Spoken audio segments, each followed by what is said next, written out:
हर एक नब्ज दवा के लिए फड़कती है, दवा भी वो जो जले पर नमक छिड़कती है।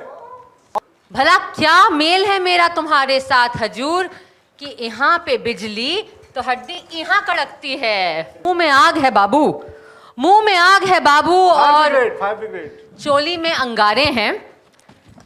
तेरे जैसे कितने सागर इस गर्मी से हारे हैं। वेल, सबसे पहले तो मैं चूंकि उन्होंने टाइटल में ही आरा शहर का जिक्र था, तो सबसे पहले तो मैं आरा गई, क्योंकि मैंने कभी ऐसा कोई परफॉर्मेंस नहीं देखा था। मैंने कभी मतलब मेरी कोई फेमिलियरिटी नहीं है इस दुनिया से, और मुझे पता ही नहीं था ये मतलब ये क्या है, ये क्या गाने होते हैं, क्या परफॉर्मेंसेज होते हैं। तो ऑफ कोर्स अविनाश जी ने पहले मुझे बहुत सारे यूट्यूब लिंक्स भेजे जो मैंने ट्रांसलेट करने पड़े मुझे, और जैसे जैसे मुझे शब्द समझ में आ रहे थे वैसे मुझे लग रहा था कि अरे अरे किस चीज़ को हाँ कह दिया भाई मैंने। बट मैं आरा गई और मैं मिली ऐसी महिलाओं से जो ये काम करती हैं। मुन्नी ऑर्केस्ट्रा पार्टी है आरा में, जिसका अविनाश जी को बहुत पता है इस दुनिया के बारे में। इन्होंने ही बताया था उस जगह का पता। वहाँ जाके उनसे मिली, काफ़ी उनके साथ टाइम स्पेंड किया, और उसके बाद मैंने ऐसे शोज़ देखे। आरा में तो नहीं देख पाई, बट मथुरा के आसपास कोसी कलान ऐसे जगहों में मैंने जाके ऐसी लड़कियों के शोज़ देखे अपने पिताजी के साथ, जो दक्षिण भारत से हैं, जिन्हें कुछ समझ में नहीं आ रहा था, थैंक गॉड। तो उनका ये भी कहना था, girls are very confident but not very refined, and I was like yeah dad, you don't know what they are saying, that's why you know you are appreciating the confidence. But हाँ, that was some of the work. And उसके अलावा तो of course बहुत बेहतरीन script Avinash जी ने लिखी थी, तो उस पर काम किया मैंने थोड़ा बहुत। और ऐसे विख्यात कलाकारों के बीच में हमने वर्कशॉप भी किया था विजय सर के साथ, तो that was also very helpful, diction को लेकर, स्पीच को लेकर, एक्सेंट को लेकर, तो उसमें भी बहुत मदद हुई। दरअसल जब मैं एनडीटीवी में काम करता था तो नाइट शिफ्ट में जब कैब मिलता था तो 1 घंटे देर से मिलता था वो। तो मैं बैठ करके, उस समय नया नया यूट्यूब आया था, 2006-05 की बात है, तो मैंने कुछ वीडियो देखे थे। एक तारा बानो फैजाबादी का वीडियो देखा था, बहुत ही हाईली इरोटिक गाना था, वो बहुत गंदा गाना था।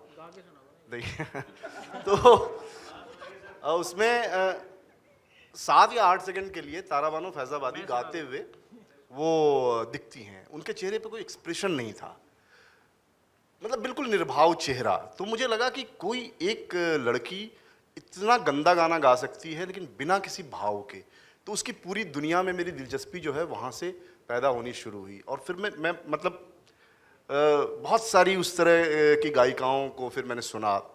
फिर 2010-11 में एक इंसिडेंट हुआ था गया में। हमारे यहाँ की एक सिंगर है देवी, उसने जयप्रकाश नारायण विश्वविद्यालय के वाइस चांसलर ने उनके साथ कुछ बदतमीजी कर दी थी फंक्शन में, और उसने स्टैंड ले लिया था, तो वीसी को रिज़ाइन करना पड़ा था। तो मुझे लगा इस कहानी को एक एक्सटेंशन मिला है, तो ये वजह थी। और दूसरी बड़ी बात ये थी कि संदीप जी से उस समय दोस्ती हुई थी मेरी, नई मनोज वाजपेयी जी ने मिलवाया था।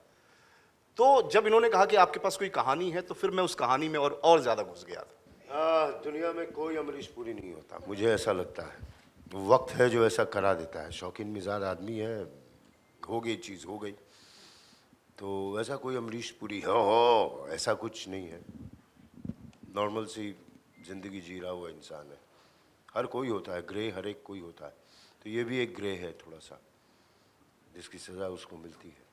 जब अविनाश जी मेरे से मिले, जैसा कि इन्होंने कहा 2016-15 की बात है शुरू में, तो उन्होंने कहानी सुनाई। कहानी पे मुझे बहुत अच्छी लगी। उसका एक ही लाइन पे जो गाना था, जो मैं गा नहीं सकता, आज्ञा देंगे तो मैं गा दूंगा, खैर तो वो उन्होंने मुझे गाना सुनाया कि संदीप जी, एक कहानी है, एक गाने वाले की कहानी है जो सिंगर है और स्टेज पे गाने गाती है, बट ज़िंदगी अपनी मर्ज़ी से जिएगी, उसकी कहानी है। और वो इरोटिक गाने गाती है, तो इरोटिक वर्ड मेरे को बहुत अच्छा लगा। और जो उन्होंने गाना सुनाया वो आपको सुनाई देता हूँ। हरे हरे नींबुआ कसम से गोल गोल, टनिक टोई के देखो राजा मनवा जाए डोल। मैंने कहा इज़ ब्रिलियंट, बट कहीं हम भोजपुरी फिल्म तो नहीं बना रहे हैं? कह रहे नहीं, इट्स ए हिंदी वर्जन। तो वो जो गाना, मैंने कहा यार ऑडियंस को एक हार्टलैंड से और एक छोटी दुनिया से, हर जगह की बहुत अच्छा सब्जेक्ट है, तो I think I should backup this film. I think जब तक हम शूट पे आए थे तब तक तो चूंकि पूरी टीम साथ आ चुकी थी, तो एक ट्रस्ट और एक फेथ तो था ही पूरी टीम में। बट एंड आई थिंक कि इसलिए मैंने रिक्वेस्ट किया था संदीप जी से भी और अविनाश जी से भी कि जो भी हम लोग टीम बनाएंगे कि कुछ ऐसे भी लोग हों उसमें जिनके साथ मैंने पहले काम किया हो। मैं बहुत लकी थी कि I mean of course I am a big fan of Sanjay ji, but I didn't know him पहले, बट पंकज जी का बहुत सपोर्ट रहा। हमने नीलबट्टे कर लिया था इससे हमने नीलबट्टे है ना, नीलबट्टे तो हम कर पहले चुके हो चुकी थी। हाँ। नीलबट्टे शूट कर चुके थे हम।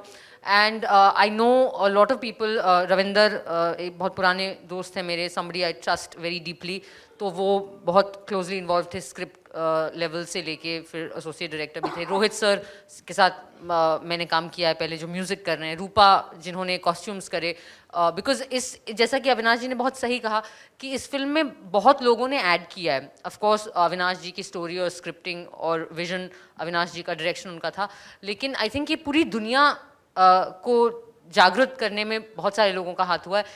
एंड जब तक शूट पे आए हम लोग, तो आई थिंक सब एक दूसरे को जानते थे अच्छे से, तो एक फेथ था। हमने वर्कशॉप्स भी करे, उसमें भी हमने आई थिंक विजय सर ने काफ़ी इनहिबिशंस को लेकर एक्सरसाइजेस कराए, so it was quite all right. लेकिन थोड़ा सा आई थिंक संदीप जी से मैं एक सवाल पूछना चाहती हूँ, सर वो जो एक्स्ट्रा जूनियर आर्टिस्ट लाए थे आप गानों के दौरान, थाने, क्या वो अमरोहा जेल से आए थे क्या? जेब कतरे, पॉकेट मार, तड़ी पार, कौन थे वो लोग? क्योंकि हम लोग जब शूट कर रहे थे गाने, तो वो इतने खुश हो रहे थे और इतने एक्साइट हो रहे थे कि I don't know Sanjay sir को याद है, एक जहाँ पे जब आप उठ के आते हैं उसके जस्ट पहले ना दरोगा की लाठी एक आर्टिस्ट मेरे कमर पे रख देते हैं, तो वहां से इस टाइप के कमेंट आ रहे थे कि हे चक्कू रख दूं मैं, एंड आई एम लाइक तू जिप लगा अपने मुंह पे पहले, तो ये सब भी चल रहा था। सो आई थिंक दैट वाज, मुझे लगा कि अरे वाह, एकदम हम हार्टलैंड में काफी ओरिजिनल वाला काम कर रहे हैं। सो लेकिन उसके अलावा I think that I mean there was a lot of support from everyone, so no I think that Anarkali, and मुझे ऑन रिकॉर्ड मैं अविनाश जी को मैं पहले भी बोल चुकी हूँ, लेकिन ऑन रिकॉर्ड मैं थैंक यू बोलना चाहूँगी, क्योंकि बहुत खुशकिस्मती की बात होती है और बहुत रेयर बात होती है किसी भी आर्टिस्ट के करियर में कि ऐसा एक किरदार मिल जाए जो इतना जिसमें इतना कुछ है और जो इतनी अपॉर्चुनिटी दे एक एक्टर को। मेरा मानना है कि अनारकली ऑफ कोर्स मेरे अब तक के छोटे से करियर की सबसे मुश्किल फिल्म रही मेरे लिए as a character, but also मैं ये ज़रूर कहना चाहूँगी कि मुझे लगता है कि हमारे दौर की अमंग्स्ट द ब्रेवेस्ट फिल्म है अनारकली। मोस्ट इंटरेस्टिंग, एंटरटेनिंग, एक एंटरटेनिंग तरीके से एक बहुत ही ब्रेव कहानी ये कहती है, क्योंकि like Silk Smita's case, Anarkali is not a बेचारी नहीं है, एक सिंपथेटिक कैरेक्टर नहीं, मतलब उसके साथ सिंपथाइज करना उतना आसान नहीं है। वो कई ऐसे मौके आएंगे फिल्म में जहाँ वो आपको लगेगा कि यार ये तो मतलब हद ही है, स्पेशली तो वो मुझे लगता है ना अविनाश जी, उन्होंने मतलब उनकी पहली फिल्म लिखी है उन्होंने, I mean I think really congratulations to him to have unlocked such a world and such a character and everyone else. I just want to, if you don't mind, have Rupa, Rohit sir, Ashwini ji if he's here, and Ravinder just come and give a little bit of comment, because I really think that they have, in इस दुनिया को create करने में they've really added. So if they could come and share a little bit of how they've worked on this. Rohit sir.